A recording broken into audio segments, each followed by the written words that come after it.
When the initial groups of captured Japanese fighters were moved across the Pacific and brought to camps in America, they were very scared and unsure. They had grown up hearing stories about how the enemy would treat them horribly, let them starve, and make them feel ashamed. But when they got there, they saw something they never expected. There were rows of buildings, set routines, and a quiet giving out of little things wrapped in paper. Inside were toothbrushes, soap, and toothpaste, things that American soldiers used all the time without thinking, but the prisoners were amazed. In Japan during the war, keeping teeth clean was not well known or done by many people. Toothbrushes were around, but they were seen as extras, not standard gear for soldiers. Many young men forced into the army had never even had one. They ate mostly rice and didn't get enough milk products, so their teeth often rotted quickly. Dentists were rare, mostly in big cities, and even then, care was expensive. For people in villages and those joining from farms, getting regular dental care was a distant dream. Now suddenly, as prisoners, they were given tools that showed a level of health they had never known. The first surprise was not just the toothbrush itself, but what came with it. Guards and doctors in the camp told them through translators that brushing twice a day was required. Sinks with running water were set up, and times were planned for washing up. The Japanese prisoners quickly understood that these habits were not just odd things their captors did, but a normal part of everyday life, as important as eating or lining up for attendance. For men who had spent months fighting in the tropics without even enough food, being told to keep their teeth clean was almost impossible to understand. Even more shocking was how much went into this focus on cleanliness. American camps had medical areas with dental chairs, clean tools, and dentists in uniform. The prisoners, many of whom had had toothaches for years, now had trained specialists look at their teeth. Cavities were filled, infections treated, and bad teeth pulled with medicine to numb the pain. In their culture, people often suffered in silence, so the idea that even prisoners of war would get such care felt like entering a different world. This first experience had a big impact. Some prisoners said the toothbrush was the thing they valued most in the camp, keeping it safe and using it carefully. Others said they used it wrong at first, brushing too hard or losing it, and the camp staff gently showed them how to do it right. Over time, they got used to brushing every day, and many started to see their breath was fresher. They had less pain, and their gums bled less. These small changes were very important to them, reminding them every day that they were living under a system that cared about even the smallest health details. What surprised the Japanese the most was how different it was from their own experiences during the war. In the army, soldiers were expected to suffer without complaining. If they got medical care, it was only for staying alive and treating injuries from battle, not for preventing problems. Tooth problems were seen as unimportant compared to wounds or sickness. Now their enemy was showing them that a strong army was built not only on being disciplined and making sacrifices, but also on taking care of everyone's well-being. This made many prisoners uneasy, making them think about the different ideas of two countries at war. The toothbrush became more than just a tool. It became a symbol. It showed a different way of thinking about life, how much people were worth, and what a country should do for its people. For Japanese prisoners, using American hygiene products for the first time did more than just clean their teeth. It challenged their view of the world and was just the start of many things they would learn that would change how they remembered being captured and how they would later talk about America's power, not just in war but in everyday life. For many Japanese prisoners, the toothbrush they got on those first days seemed like a strange object from another country. Some looked closely at the bristles, not sure what to make of them. Others tried to compare them to Japanese brushes used for calligraphy, laughing nervously at the idea of using such a thing to clean their mouths. In Japan before the war, oral care was often just rinsing with salt water or chewing on twigs. Bamboo or wooden toothpicks were much more common than brushes, and cleaning the mouth was often about religious cleanliness rather than health. Now they were being told that this tool was necessary for modern life. The toothbrush quickly became a symbol of how differently the two countries valued personal cleanliness. For the Americans, it was something everyone should have. Soldiers, regular people, even prisoners were given one. In the Japanese camps before they were captured, soldiers were lucky if they had soap to wash their hands, let alone tools to clean their teeth. The difference was huge. In the minds of the prisoners, this small item showed what they were starting to see as a big cultural difference. The West's focus on preventing health problems and being responsible for yourself versus Japan's tradition of dealing with hardship without complaining. The toothpaste also made them curious. Tubes with peppermint flavor that foamed up and left a cool feeling in the mouth felt like a luxury compared to the simple rinses or powders they used back home. Some prisoners later wrote in their stories how they didn't like the taste at first, finding it too strong, even strange.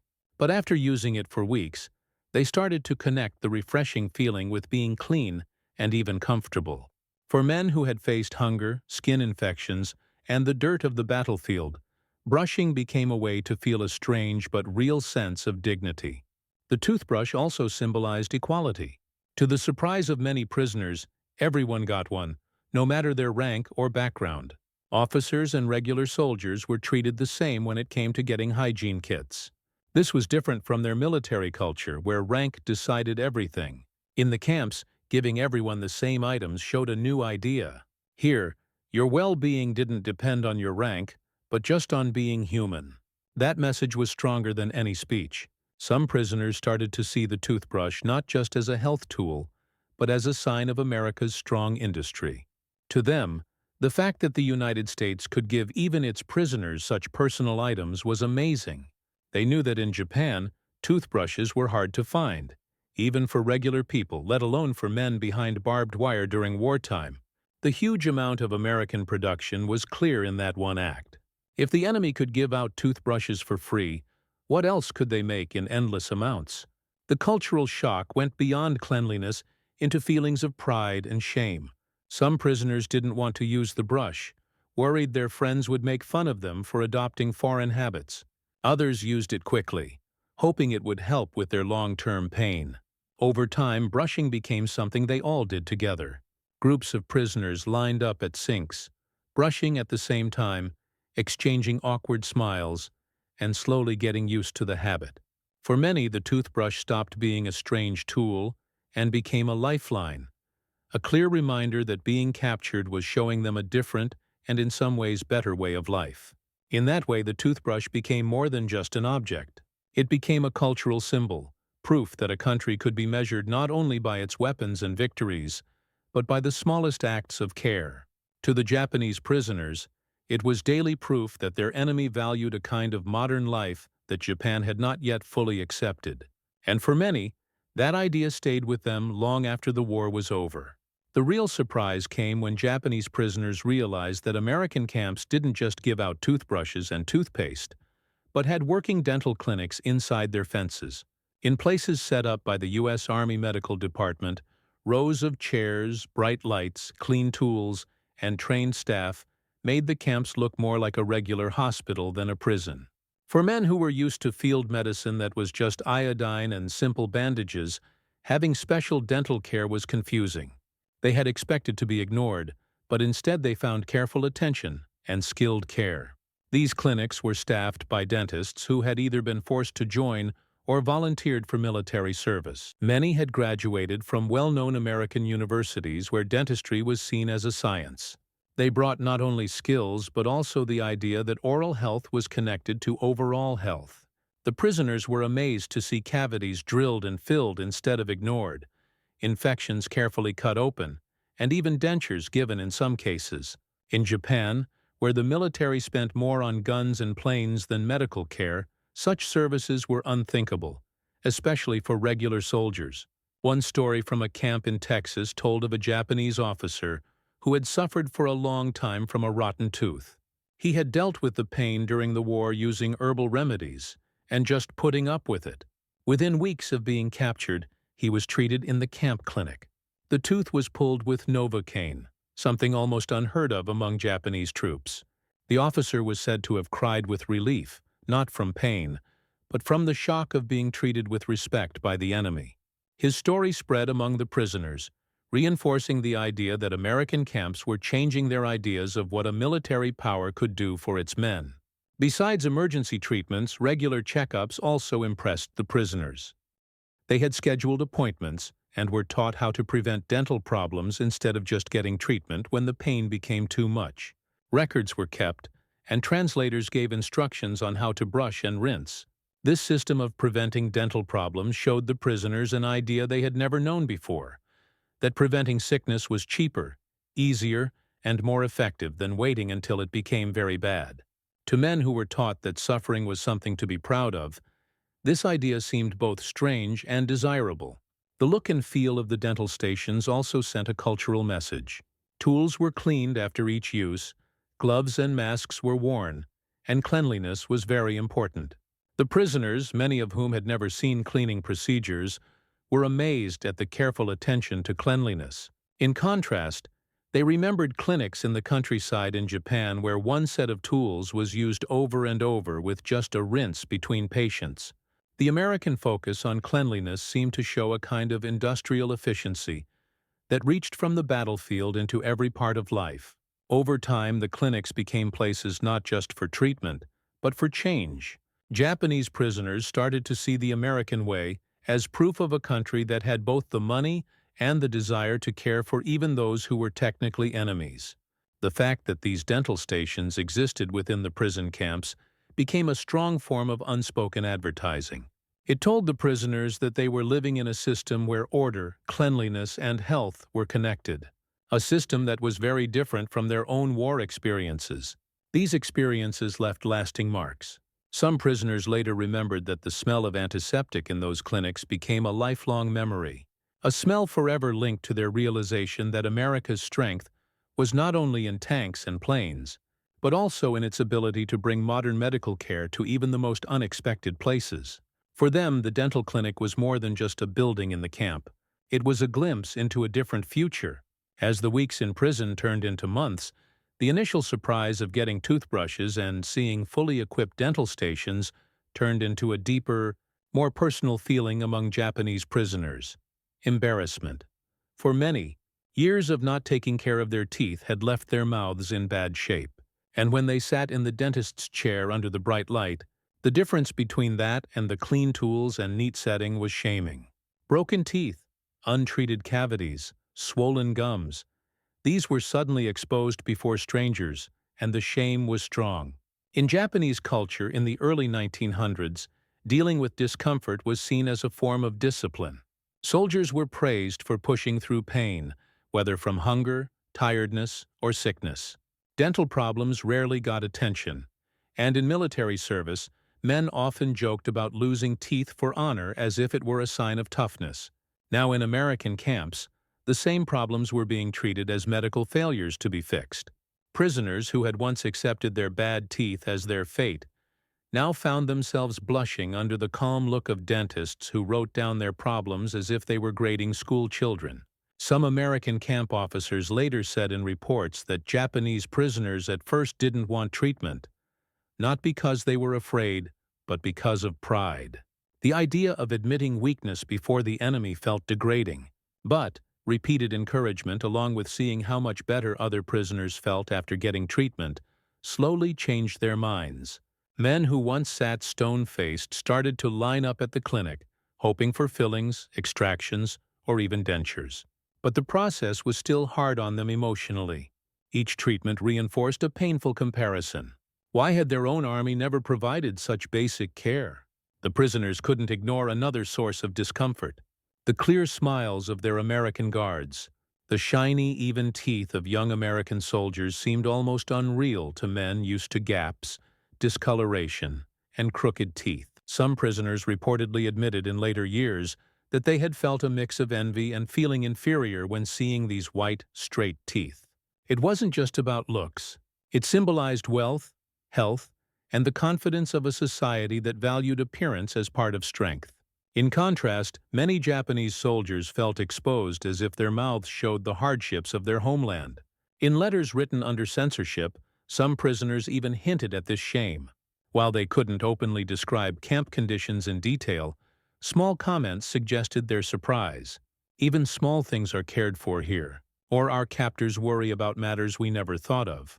Family members back in Japan reading between the lines were surprised to realize that oral hygiene was one of those small things. For wives, sisters, and parents, the idea that the enemy brushed their teeth daily and provided treatment for cavities was both unsettling and strangely interesting. The embarrassment also led to quiet changes in how they saw themselves. Younger prisoners especially began to see dental care as a sign of modern life, something that could no longer be dismissed as unnecessary. Shame turned into determination. They brushed carefully, eager not to be seen as primitive in the eyes of their captors. The toothbrush became a weapon against humiliation, a way of proving that they too could meet the invisible standards set before them. This mix between pride and adaptation defined much of their camp experience. They had entered prison believing themselves to be tough warriors, better in spirit if not in weapons. And yet right there, in the simplest of everyday actions, cleaning their teeth, they faced a difference in culture that hurt their pride even more than losing a battle ever could. It was a deeply personal embarrassment, one that bothered them every day and left marks as long-lasting as the holes in their teeth they used to ignore. The longer Japanese soldiers stayed in American camps, the more obvious it became that taking care of teeth was not just about fixing pain.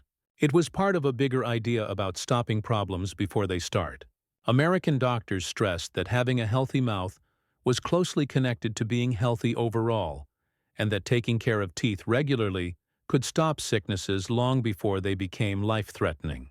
This idea of stopping problems before they start was completely new to many of the prisoners who were used to dealing with issues only after they happened. They would put up with pain until it was too much to handle, then get help if they could get it at all. Talks were sometimes given in the camps, sometimes with people translating, sometimes with easy-to-understand examples. Dentists would show prisoners how to move the toothbrush along their gums in small circles, how long to brush, and how to rinse well. Pictures in English with drawings were put up on the walls of bathrooms showing smiling people with bright teeth. To Japanese men who had been taught that being strong meant quietly putting up with things, the idea that they should spend time every day on these kinds of habits seemed both unimportant and completely new. But the results could not be denied. Fewer infections in the gums, fewer toothaches, and fresher breath changed not only their health, but also how they felt about themselves. Paying attention to stopping problems before they start went together with good food. American food given to them, while not fancy, was carefully balanced and had things like milk powder and canned vegetables in it. Camp doctors explained that these foods had calcium and vitamins in them that were important for teeth and bones.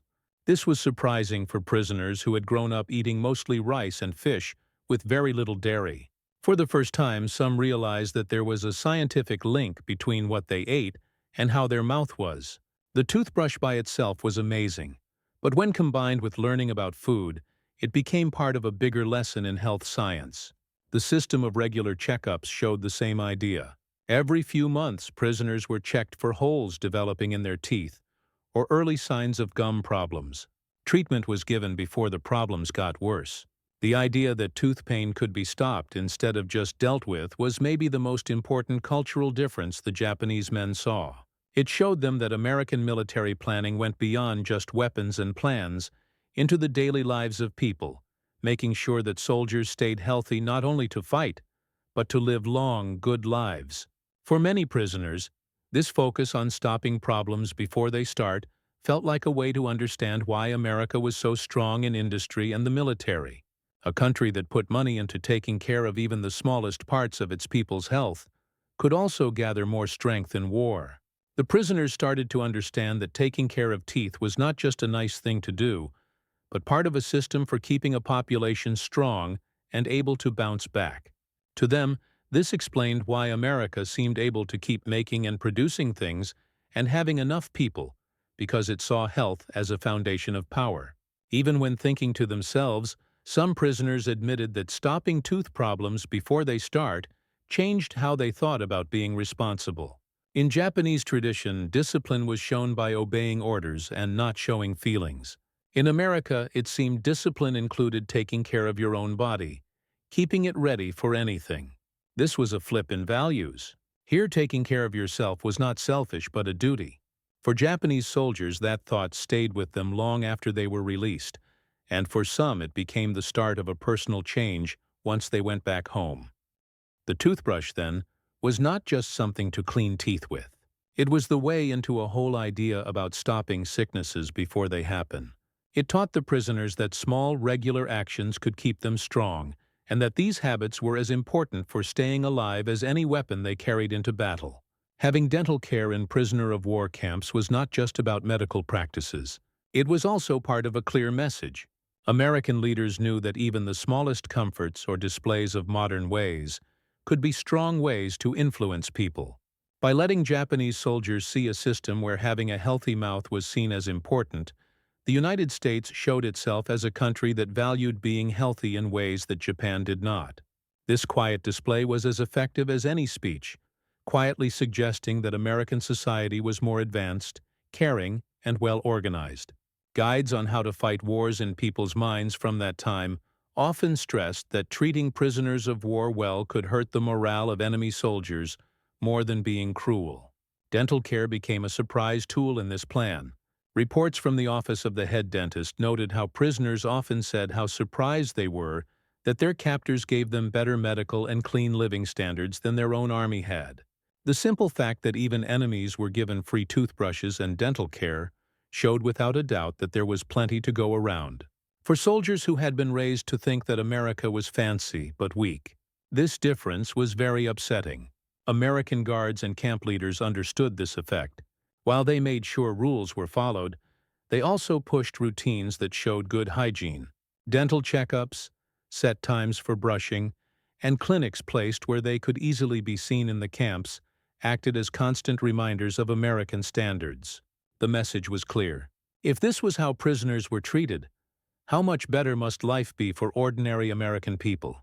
The prisoners could not help but compare this to their own families back home who were dealing with shortages, not being able to get medical help easily, and the everyday difficulties of a country at war. This way of influencing people worked not through clear talks, but through what they experienced.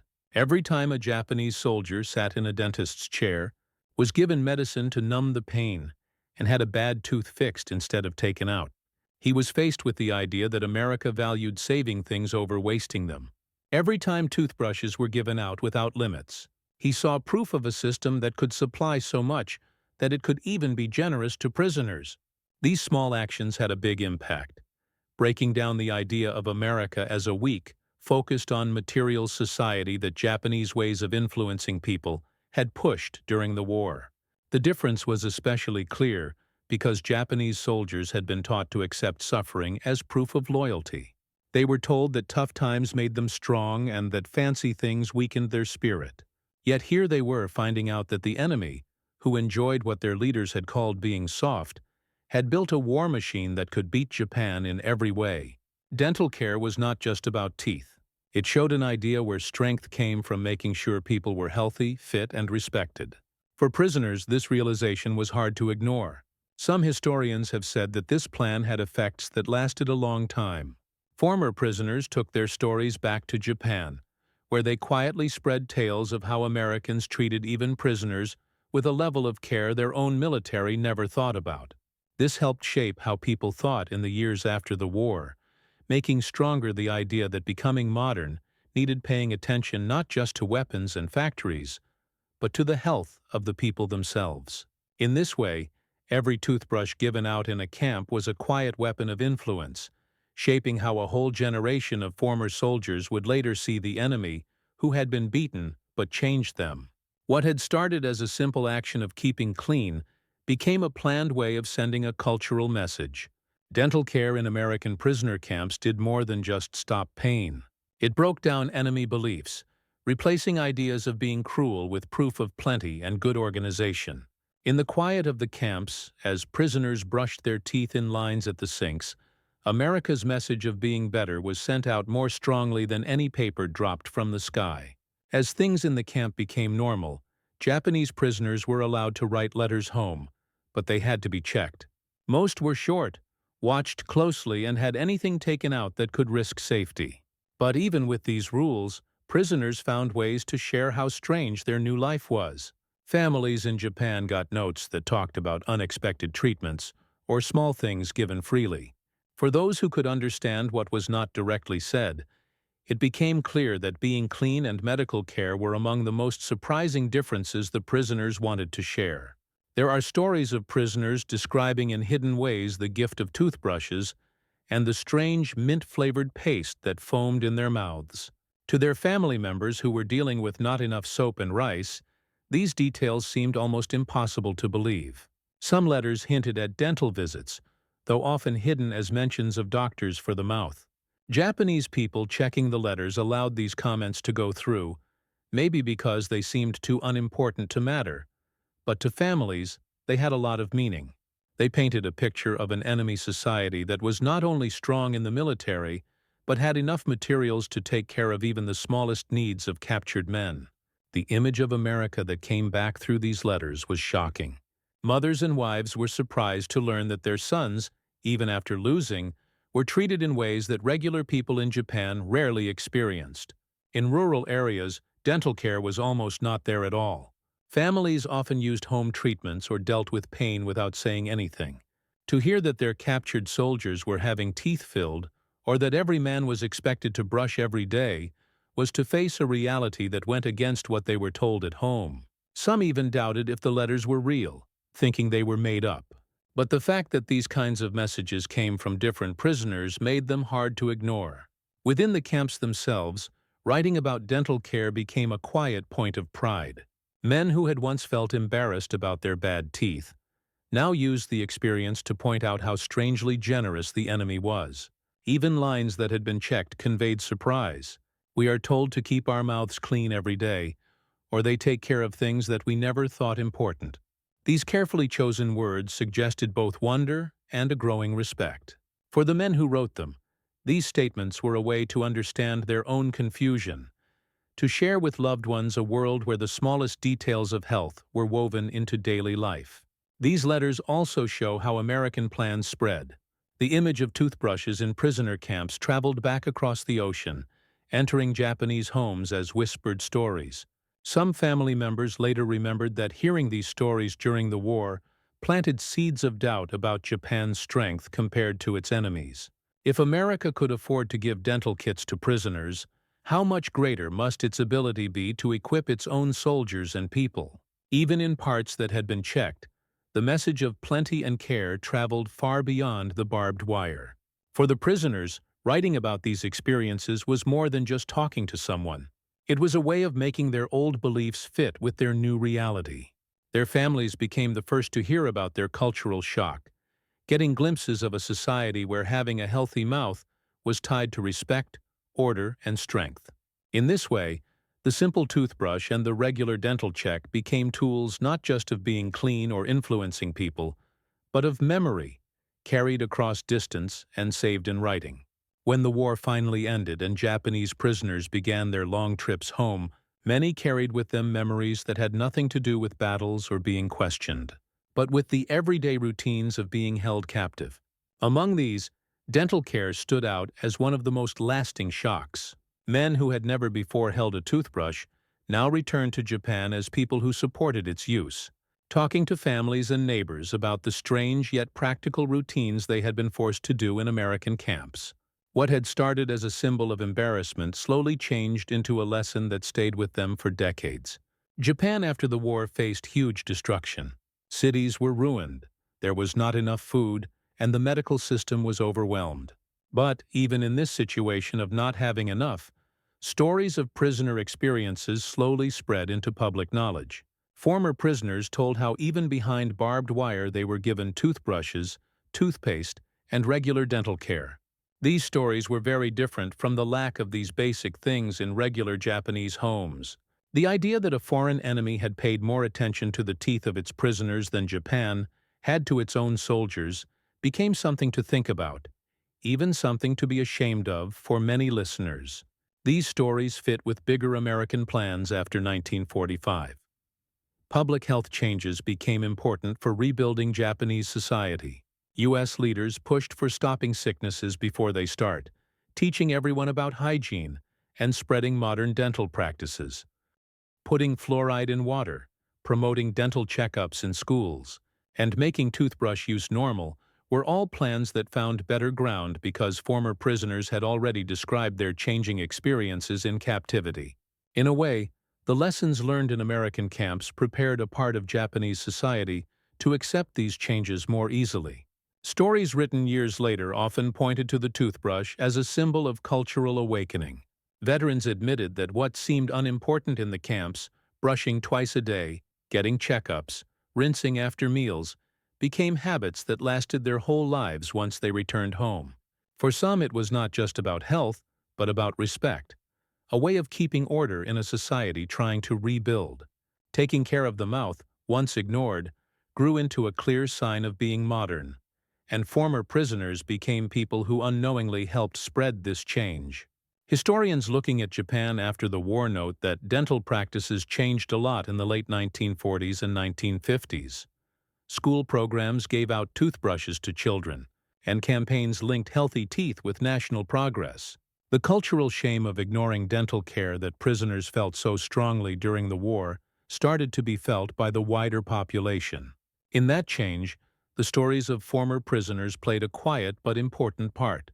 Their stories added personal belief to changes that might have been dismissed as foreign orders. Perhaps most telling is how many former prisoners later described dental care not as a kind act by their captors, but as proof of a systematic difference in how societies valued people. They remembered the embarrassment of being faced with their ignored teeth, but also the understanding that strength could be built from keeping each soldier, each worker, each child healthy. This understanding lasted long after the fighting stopped. The toothbrush, once a confusing object put into their hands in captivity, became for many a lifelong reminder that winning the war had not only been decided by weapons, but by the unseen power of everyday care. In the end, the memory of American dental care became part of Japan's rebuilding story. It showed the gap between putting up with things and stopping problems before they start, between ignoring things and paying attention to details. For former prisoners, it was both a painful reminder of their loss and a valuable lesson that shaped how they lived life after the war. Their surprise at toothbrushes and free dental care, once a source of shame, eventually became a way toward a new understanding of health, being modern, and the responsibilities of a country toward its people.